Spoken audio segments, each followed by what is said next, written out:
Bom dia, irmãos. É muito bom estar aqui novamente. É um dia um pouquinho mais complicado, né? Por conta das eleições.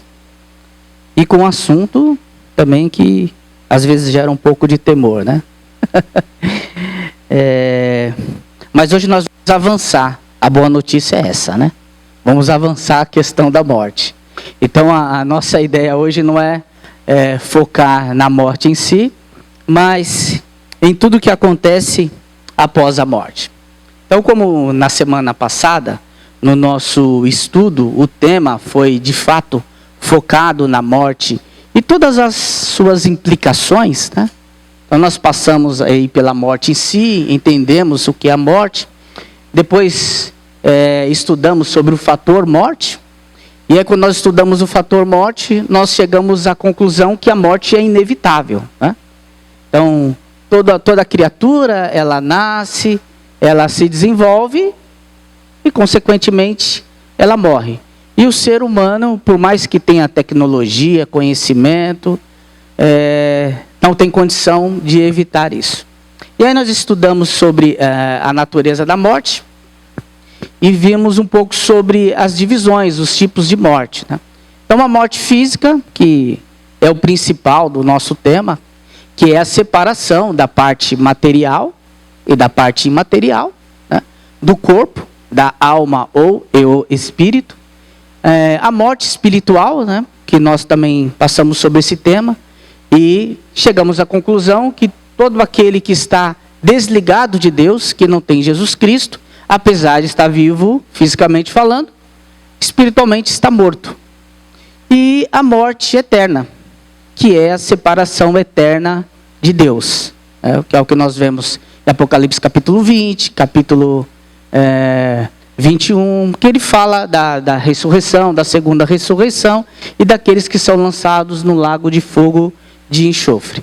E aí, por fim, nós falamos sobre o fim da morte, e sobre o sacrifício de Jesus na cruz do Calvário, que é a boa notícia, né? E por meio desse sacrifício, o nosso problema com a morte, ele foi resolvido. Então, em 1 Coríntios capítulo 15, fala que Jesus venceu a morte. E ele é a primícia, né? O primeiro que ressuscitou com o corpo transformado.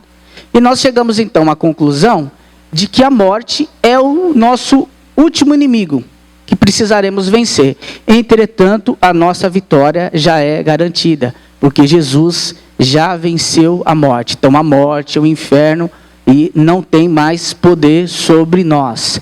1 Coríntios capítulo 15, versículos de 55 a 57. Então, nós terminamos na semana passada, né, com essa boa notícia. Então, hoje nós vamos ver especificamente sobre algumas crenças ou sobre algumas teorias do que acontece com o ser humano após a morte. Irmãos, são várias as crenças nesse sentido. Nós não temos a condição aqui de abordar todas as possibilidades. Então, aqui eu selecionei algumas que são as principais e que são comuns para que a gente tenha condição de estudar e ter um pouco de conhecimento sobre essas crenças. Então nós vamos falar sobre o sono da alma, e aí juntos do sono da alma nós vamos falar sobre a aniquilação da alma, tá bom? Porque está ligado. Vamos falar também sobre o purgatório, que também é uma doutrina bem conhecida, e junto com o purgatório, o limbo. E vamos falar sobre a reencarnação, que não é uma doutrina cristã, mas é uma doutrina bem conhecida e de senso comum também na nossa sociedade. Aí a pergunta é, então tá bom, pastor, nós vamos falar sobre essas coisas, mas por que eu preciso saber disso, né? Por que é importante eu saber dessas coisas? O apóstolo Paulo, ele responde para nós, na sua carta, primeira carta aos Tessalonicenses, capítulo 5, versículo 21, que diz: põe à prova todas as coisas e fique com o que é bom. Portanto, para nós, é importante conhecermos as crenças e as doutrinas, porque ela nos ajuda a nos dar fundamento na nossa fé. E dentro daquilo, o que for bom, o que for aproveitar, nós temos a oportunidade também de aproveitar lá parte aí desse conhecimento que nós adquirimos. Para quê? De repente para auxiliar alguém que precisa dessa informação. Tá bom? Então vamos lá. O primeiro pensamento que eu quero aqui compartilhar com os irmãos, na verdade teoria, é do sono da alma. Tá? Então essa doutrina consiste, como o próprio nome diz, que após a morte, a nossa alma ou espírito, ele fica em um estado de repouso temporário. Então nós morremos, como está escrito em Eclesiastes, também em Gênesis, que o nosso corpo, que ele é pó, ele volta para o pó. Tá bom? Agora, a outra parte dessa crença diz que a nossa alma, o nosso espírito, não. Ele fica adormecido. Então, ele permanece em um estado de inconsciência até a vinda do Senhor. E aí, especificamente, essa crença diz que a nossa alma e espírito fica inconsciente ou fica dormindo até que chegue o dia da ressurreição. Esse ensinamento, ele já existia desde a época da Reforma, até antes.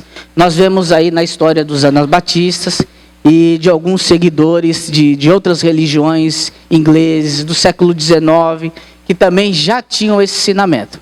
Na época da Reforma, João Calvino e outros reformadores já combatiam esta doutrina, porque eles já entendiam essa doutrina como heresia. Apesar dessa doutrina estar dentro de uma parte do estudo da teologia sistemática, né? No caso, a escatologia é um tema que não é fechado no cristianismo, tá bom? Porque existem, digamos assim, vários remendos.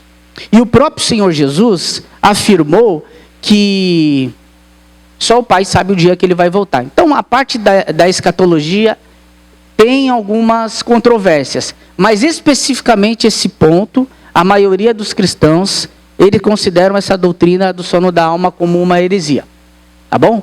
Por conta dos fundamentos e dos textos que falam sobre a eternidade após a ressurreição. Então, o fato é que é um assunto que ele é polêmico. Hoje nós temos algumas religiões, alguns grupos que se denominam cristãos e que defendem esse tipo de ensinamento, ou se não, na sua totalidade, ensinamentos semelhantes. Nós podemos destacar aqui as testemunhas de Jeová e os adventistas do sétimo dia. Tá?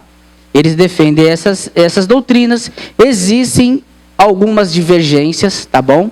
Mas são dois grupos que, por conta da dificuldade do embasamento das suas doutrinas, no decorrer da história, eles mudaram um pouco as suas doutrinas. Então, eu não vou me arriscar a dizer, esse grupo crê exatamente assim e o outro exatamente dessa forma. Porque eles mudaram a sua doutrina no meio do caminho. De repente, eu posso estar desatualizado em algum ponto e não ser fiel ao que eles creem, até por uma questão de respeito. Então, eu não vou dizer exatamente esse pertence a esse ou aquele. Tá? Só vou relatar as crenças nesse sentido. Então, por exemplo, alguns defendem que a morte física, a alma, ela não sobrevive também a esse fenômeno. O que quer dizer exatamente isso? Quando nós morremos por inteiro. Não sobra nada. Então, essa crença que está dentro do sono da alma, é semelhante ao sono da alma, determina que existe a extinção da alma. Ou seja, a alma, ela deixa de existir nessa situação. E outros acreditam que a alma, ela deixa de existir no caso de pessoas perdidas. Então, por exemplo, um grupo de pessoas serão salvas e outro grupo de pessoas viverão eternamente com o Senhor, né? Nós temos essa consciência. Aqueles que o Senhor salvou, vão viver eternamente. O outro grupo não. Ele será exterminado. Tá bom? Então, tem essas divergências que estão relacionadas a essa crença. Então, de certa forma, em alguma medida, esses grupos, eles acabam desconsiderando um ensinamento sobre o juízo final e o juízo eterno de Deus. Tá? Então, considerando que aqueles que são perdidos, eles não terão um castigo eterno, e sim serão aniquilados.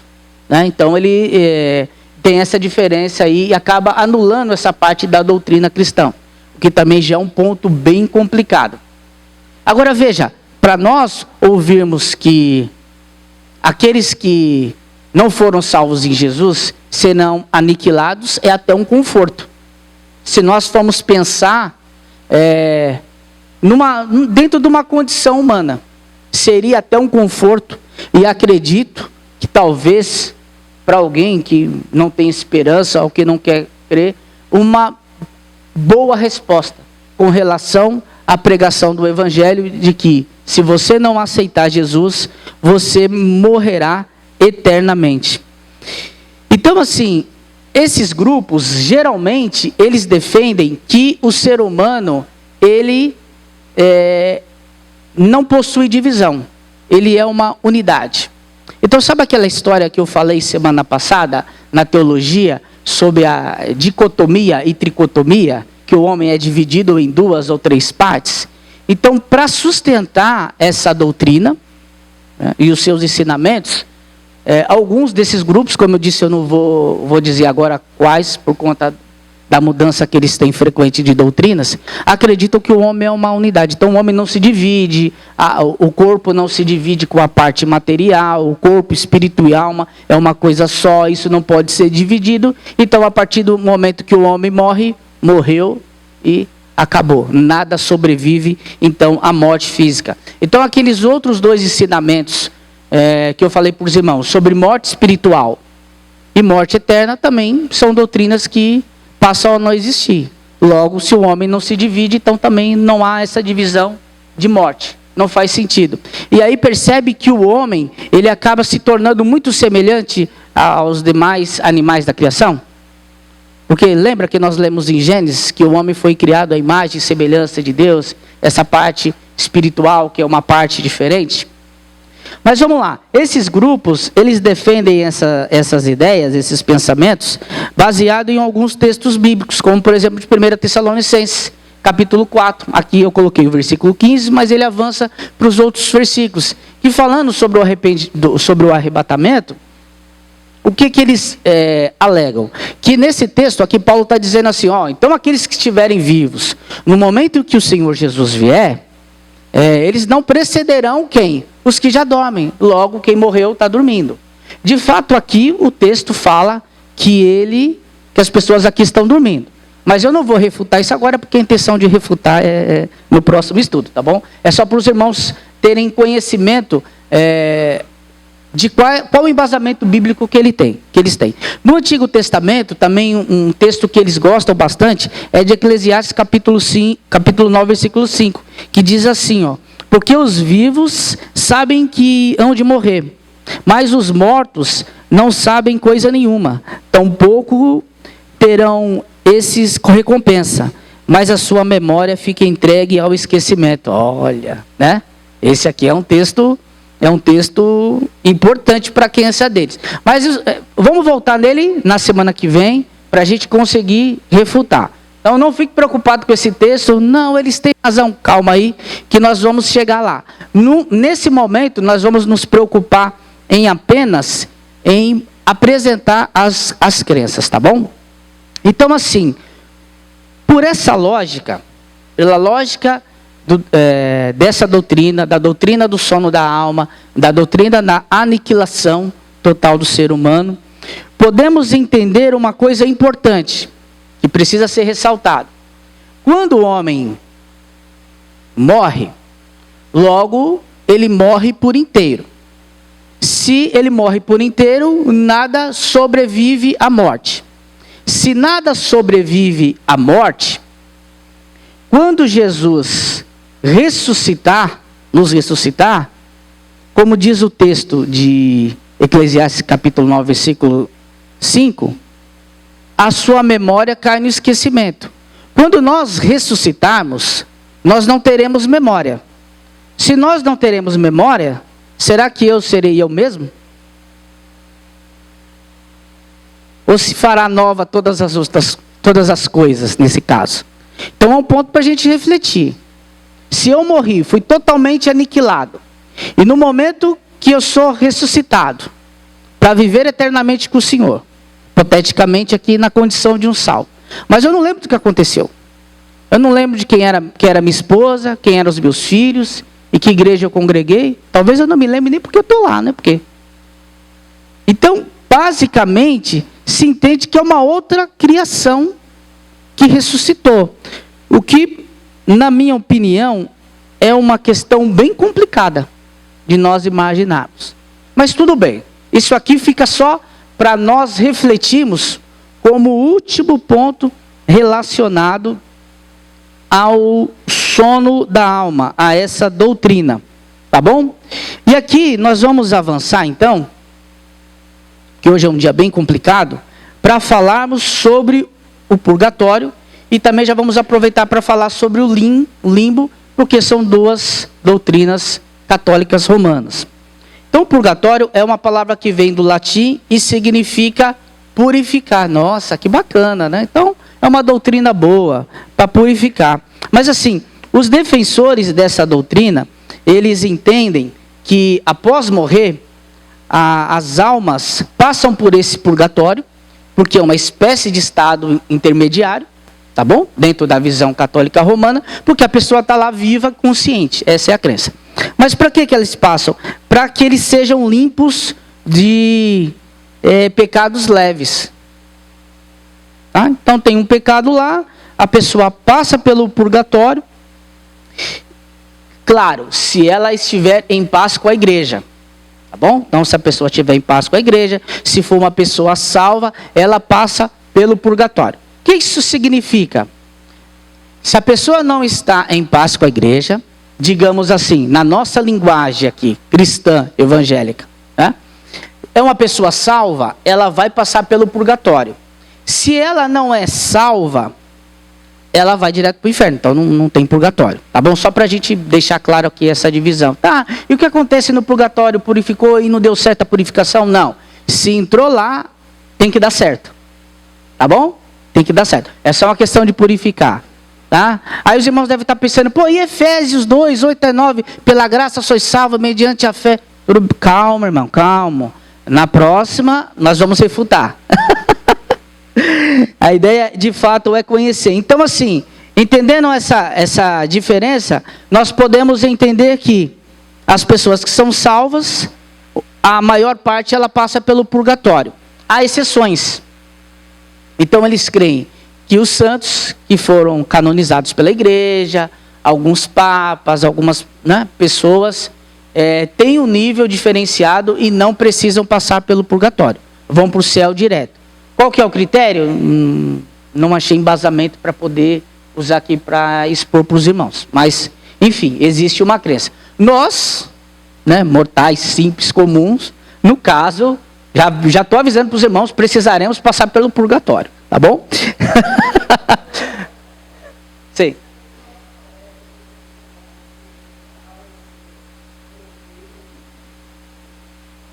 As indulgências aí nós vamos deixar para um outro estudo. Mas, de fato, é uma história, é uma parte, digamos assim, triste da história da igreja, né?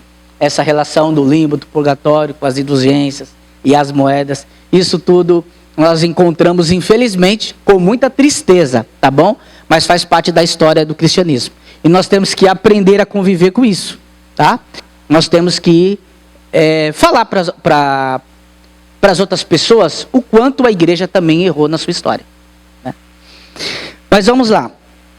A igreja tem o poder de reduzir esse período de purificação ou de sofrimento, mediante os sacrifícios, mediante as orações na missa, tá? Então, o que acontece? Na prática, existe um juízo particular, antes do juízo final, que é esse período que a pessoa vai ficar lá no purgatório. Então, lá, o cristão ele vai sofrer angústias na sua alma, porque ele perdeu a bendita visão de Deus. Por algum momento, ele teve algumas falhas que, a partir de algum critério, seja lá qual for, fez com que as pessoas tivesse que passar por esse período para que essas aflições que a alma vai passar no purgatório façam que satisfaçam um desejo de justiça de Deus. Tá bom? Então, um pensamento diz que é os pecados leves.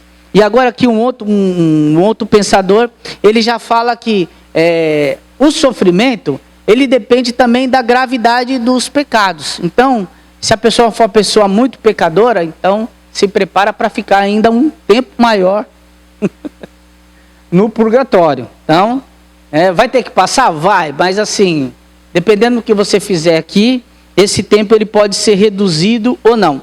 Então, assim, por conta dessas crenças, que as pessoas vão passar pelo purgatório, a igreja reconhece que algumas pessoas não vão passar, mas também não sabe especificar qual é o critério e quem não vai passar. Então é comum nós encontrarmos na igreja católica, estou dizendo isso com todo respeito, estou apenas expondo a crença, culto pelos mortos, né, que na verdade são missas, né, dos 7º dias. Inclusive tem uma oração específica, né, de misericórdia pelas pessoas que estão no purgatório. Como eles creem que esse tipo de prática, sacrifício e orações podem reduzir o sofrimento das pessoas, então isso justifica algumas práticas de cultos, de celebrações pelos mortos, que para nós não é comum. Nós entendemos que a pessoa já não está aqui, mas está num lugar de bem-aventurança. Eles não, acreditam que a pessoa está em um local que ainda há sofrimento e que a igreja tem essa autoridade para poder interceder em favor dessas pessoas. Então, eles fazem aquilo que eles acham melhor. E qual que é o embasamento bíblico, irmão, então, para isso? O principal embasamento está no livro apócrifo de 2 Macabeus. Então, eu coloquei esse texto aí para os irmãos, porque talvez os irmãos não tenham uma Bíblia católica em casa. Eu tenho católica, tenho dos Testemunhos de Jeová, a tradução do Novo Mundo. Mas, provavelmente qualquer Bíblia que os irmãos perguntar, eu já tenho em casa. Então, o texto diz assim, ó: belo e santo modo de agir, decorrente da sua crença na ressurreição. Pois, se ele não julgasse que os mortos ressuscitariam, não teriam sido vão e supléfio rezar por eles. Mas, se ele acreditava em uma belíssima recompensa, que uma belíssima recompensa aguarda os que morreram piedosamente, era este um bom e religioso pensamento.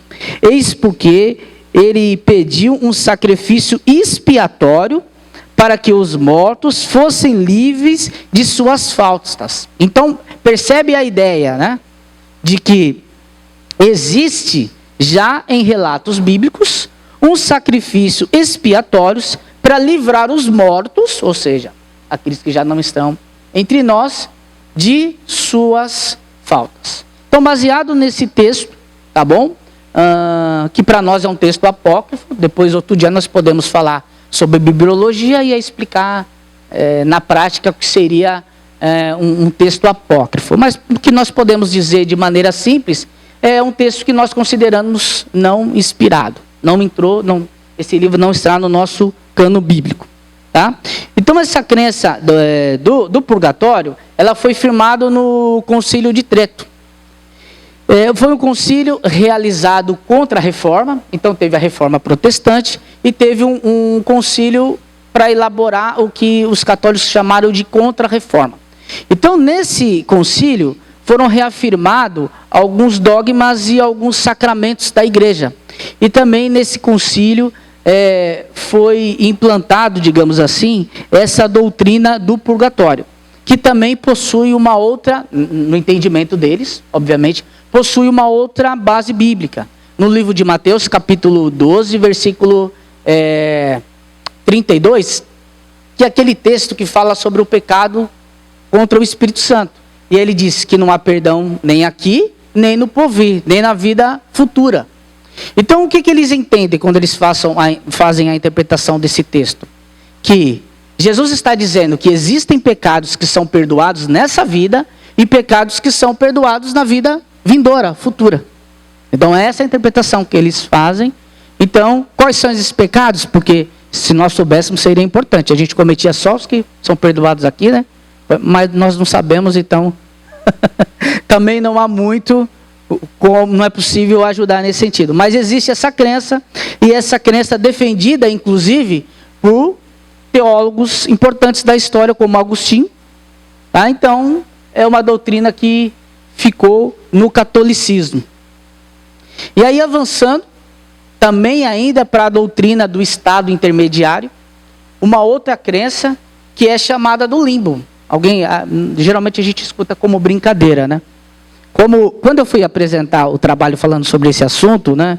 Trabalho de conclusão do curso na faculdade teológica, eu fiz a apresentação do trabalho, né? Aí o professor lá, um dos professores estava avaliando, eu falei, André, agora você me dá licença, nós vamos para o limbo, né? E depois a gente volta para dar a nota do seu trabalho. Mas é mais ou menos isso, a ideia do limbo. O limbo foi uma doutrina estabelecida pela Igreja Católica Romana na Idade Média. Essa palavra que tem também um significado latim de limbus, e o sentido da palavra é bordas do inferno. Aí já ficou ruim, né? O outro tinha um nome até bonitinho, significava purificação, purificar. Esse já significa bordas do inferno.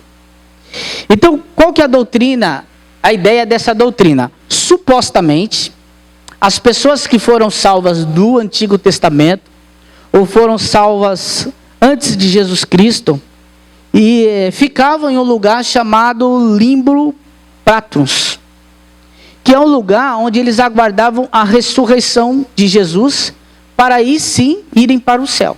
Então esse lugar é chamado pela Igreja Católica de limbo. E talvez a parte mais cruel, a parte mais difícil do limbo, é o limbo infantil. Essa é a parte mais conhecida do limbo, que é o lugar onde ficam as almas das crianças que são mortas, ou que foram mortas, sem o sacramento do batismo. Então, por exemplo, a criança morreu, não foi batizada, ela vai para o limbo, que aí foi denominado como limbo infantil. Então, assim como que funciona o estado intermediário para os católicos? Ele é dividido em 3 partes. Entre o purgatório, o limbo prátios, para aqueles do Antigo Testamento, e o limbo infantil para as crianças que foram mortos sem o sacramento do batismo. Tá bom? Sobre o limbo prátios, teoricamente está baseado em um texto muito complicado de Mateus, capítulo 27, versículos 52 e 53, que diz que quando o Senhor Jesus, ele ressuscitou, os sepulcros eles se abriram, e muitos dos santos que tinham morrido foram ressuscitados. E desses sepulcros, além de sair Jesus, saíram esses santos que entraram na cidade de Jerusalém. Então eles usam esse texto para embasar o primeiro limbo, que é o limbo onde estão os mortos do Antigo Testamento. Então eles falam aqui, Jesus ressuscitou e libertou do limbo esses e os levou para o céu. Mas sabe o que é complicado nesse texto? Primeiro que só temos 2 versículos. Depois, se nós lemos aí o capítulo 27 de Mateus, nós vamos ver que Mateus muda de assunto e ninguém mais fala. Não tem nos evangelhos, não tem mais em lugar nenhum. Então, é um texto bem polêmico e bem complicado. Sobre esse texto, existem alguns principais pensamentos. Alguns acreditam que foram ressuscitados com Jesus as pessoas nas mesmas condições que Jesus, ou seja, com o corpo incorruptível, e essas pessoas foram para o céu. Como Jesus foi para o céu, depois de um certo tempo, essas pessoas também foram para o céu. Mas assim, é um pensamento semelhante a esse pensamento do limbo, pensamento católico, mas requer aí, falta muito embasamento bíblico para esse ensinamento. Ou seja, nós queremos que a Bíblia explica a própria Bíblia. A própria Bíblia. E não há um outro texto que nos ajude a embasar ou a termos uma crença semelhante. Existe um outro pensamento que acredita que esses versículos se referem a uma metáfora para os salvos. E que um dia, como Jesus ressuscitou, nós também ressuscitaremos. Então, na realidade, aquela ressurreição daqueles santos não ocorreu. Mas é complicado também pensar assim, porque não tem nada mais no texto que nos ajuda a entendê-lo como uma metáfora. E existem aqueles que acreditam que essa ressurreição aconteceu, mas diferente da ressurreição de Jesus. A pessoa ressuscitou de maneira normal, apenas para testemunhar que Jesus tem um poder sobre a morte e ressuscitou, viveu no povo da época, como Lázaro, por exemplo, e depois voltou a morrer. O que, na minha opinião, na minha humilde opinião, é o que faz mais sentido.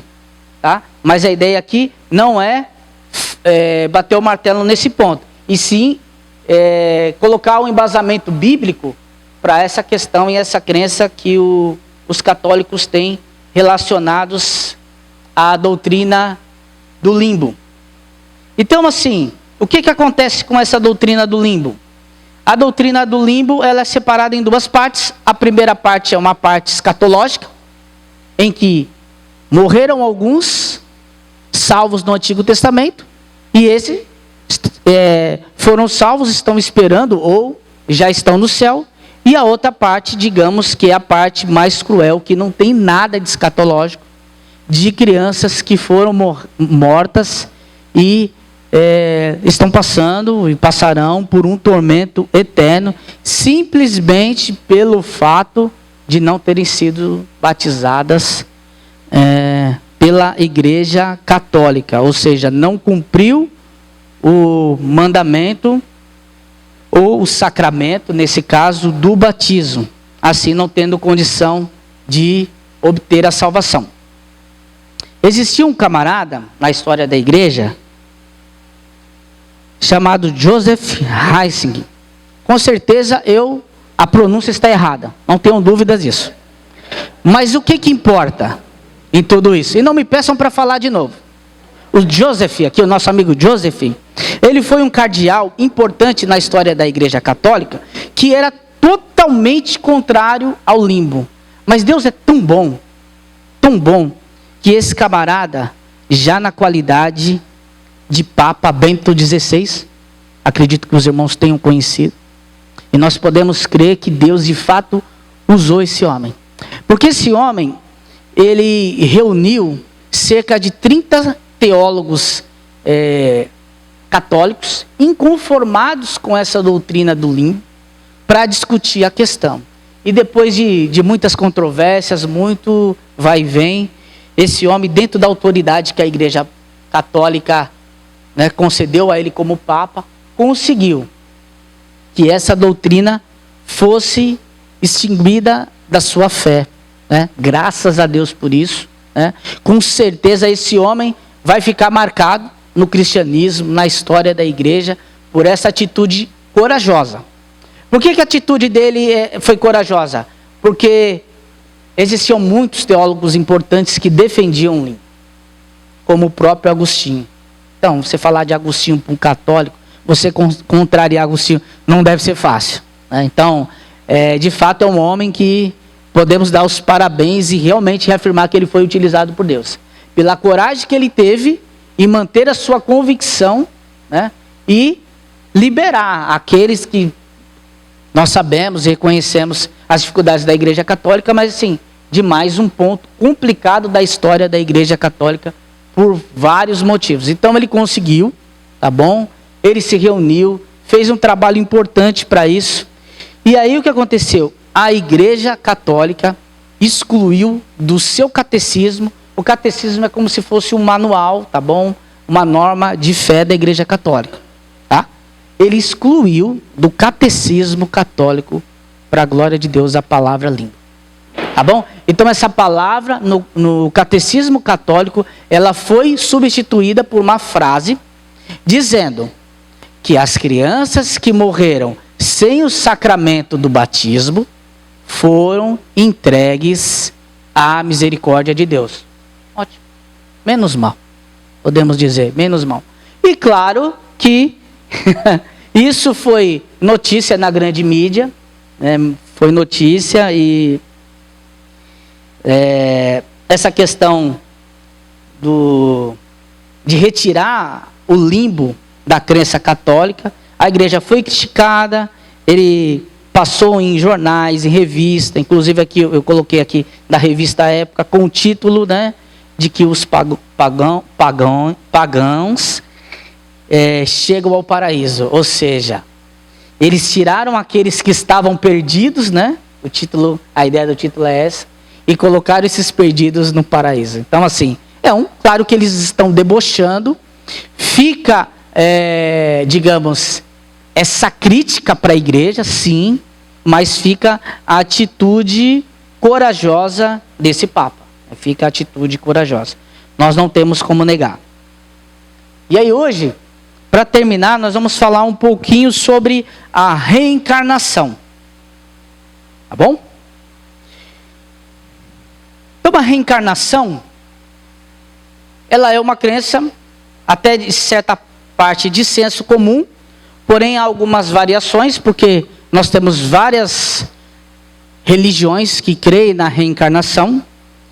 E, na prática, de maneira simples, isso significa que a pessoa se encarna repetitivas vezes, em corpos diferentes, até atingir um nível elevado de conhecimento, de sabedoria ou de perfeição. Então, o conceito mais comum é esse, que o ser humano, ele continua, mas ele continua por meio da alma. Entretanto, essa alma, ela, de certo tempo, ela reencarna, mas ela acaba se esquecendo das vidas anteriores. Então, a pessoa, ela tem uma encarnação, aquele corpo físico deixa de existir, existe uma outra encarnação, a pessoa, então, ela não se recorda mais do que aconteceu na outra vida, mas a vida atual dela sofre consequências da vida anterior. Em que sentido? De que as falhas que eu cometi na vida passada, eu vou, digamos que, pagar por ela numa nova vida. Então eles reconhecem o quê? Que algumas falhas ainda dá tempo de pagar na mesma vida, mas as que não der, não se preocupe que você pagará na próxima. Então essa teoria e esse ensinamento da reencarnação começou com o panteísmo e a doutrina do karma, né? Então, o karma é aquilo que nós temos determinado para passar, porque ele assevera exatamente esse cumprimento do propósito da alma encarnada em vários corpos. Então, qual que é o meu karma? Passar por essa encarnação, né, pastor Edson? E aí sofrer aquilo, das coisas que eu fiz de errado da outra vida, que eu não lembro mais, mas enfim, se eu já sei aqui que eu estou passando por sofrimento, é porque existe um propósito de cumprir. E esse propósito também não é apenas de sofrer, mas é assim, de se me desenvolver. Eu vou me tornar uma pessoa melhor. Como? Não me pergunte. Levando em consideração que eu não lembro o que aconteceu no passado, né? Então eu não sei que aprendizado que eu vou pegar lá. Eu só sei que o que acontecer de ruim nessa vida é em consequência do passado, né? Então, se faz algum sentido, não sei. Mas percebe que por aí nós já vemos uma dificuldade. Então, cada vida nós aprendemos lições. Essas lições nos trazem desenvolvimento.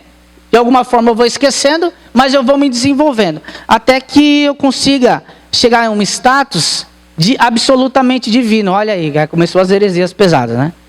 E aí, quando eu chego nesse status de divino, absolutamente divino, ou perfeito, ou alguém que não pode mais evoluir, então eu paro de encarnar. Não sei. Fazer o quê? Não sei. A única coisa que eu sei é que, assim, pela lógica da crença, também a doutrina do juízo final, ela não existe. Porque no final das contas, ninguém vai se perder.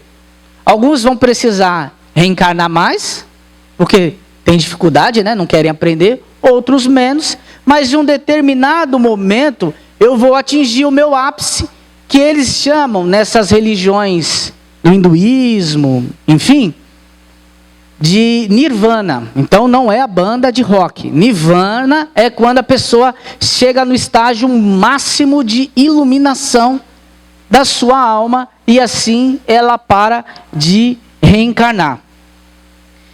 Baseado nesses ensinamentos, nós temos também grupos que se dizem também como cristãos, que creem na reencarnação, como por exemplo os kardecistas.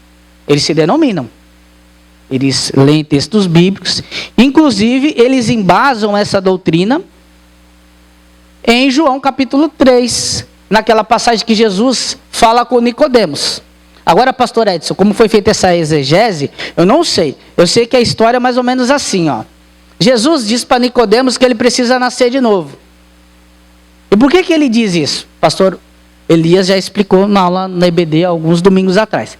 Mas eles explicam assim, que o que Jesus estava dizendo para Nicodemos, que nessa vida que ele estava vivendo, ele não ia conseguir entender o que Jesus estava explicando.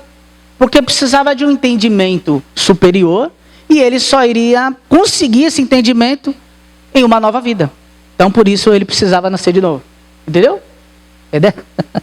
Nossa, é difícil, né? Tem que fazer, né? Mas graças a Deus nós conseguimos entender. Então essa ideia, para defender que a reencarnação também é uma doutrina bíblica. E os kardecistas ainda vão mais longe. Eles reafirmam toda essa primeira parte que eu disse. Que quando a pessoa se reencarna, apesar dela ter o seu desenvolvimento, né, de ela aprender mais, etc., ela não lembra das vidas anteriores. Vou tomar um pouquinho de água.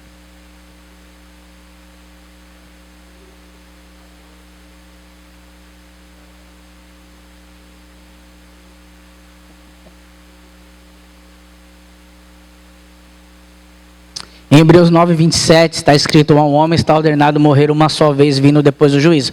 Sua culpa, meu irmão Alexandre. Eu estou refutando. Não, minha ideia não é refutar nada hoje. Mas é isso. Então, o que acontece? Os kardecistas, eles reafirmam toda essa parte da reencarnação. Então, assim, a pessoa, ela reencarna várias vezes, sim. Ela vai se desenvolver, sim. Ela precisa chegar a um nível de iluminação para não reencarnar mais, verdade. E aí sim está salvo, verdade. Ou seja, ela se diz cristã, mas elimina totalmente a doutrina do juízo, porque você pode crer se vão aniquilar no final ou não. Aí você escolhe, tudo bem? Mas existe um juízo final, mas eles ignoram essa parte e justificam isso usando inclusive Judas como referência. Porque eles falam assim, a parte do esquecimento da memória é importante. Imagine Judas, é o argumento utilizado, tá bom? Pelo o Apolinário aqui, que foi a pessoa que eu estudei na parte do kardecismo. Inclusive Judas, ele na sua encarnação sequente, porque ele tinha muito que evoluir, ele deve estar encarnando até hoje, né? Imagino eu. Ele na nova vida, ele não lembrou que traiu o Salvador. E isso para ele foi uma bênção. Porque imagine o peso que ele tinha na consciência, se soubesse, poxa, na vida passada, né, eu traí o Salvador.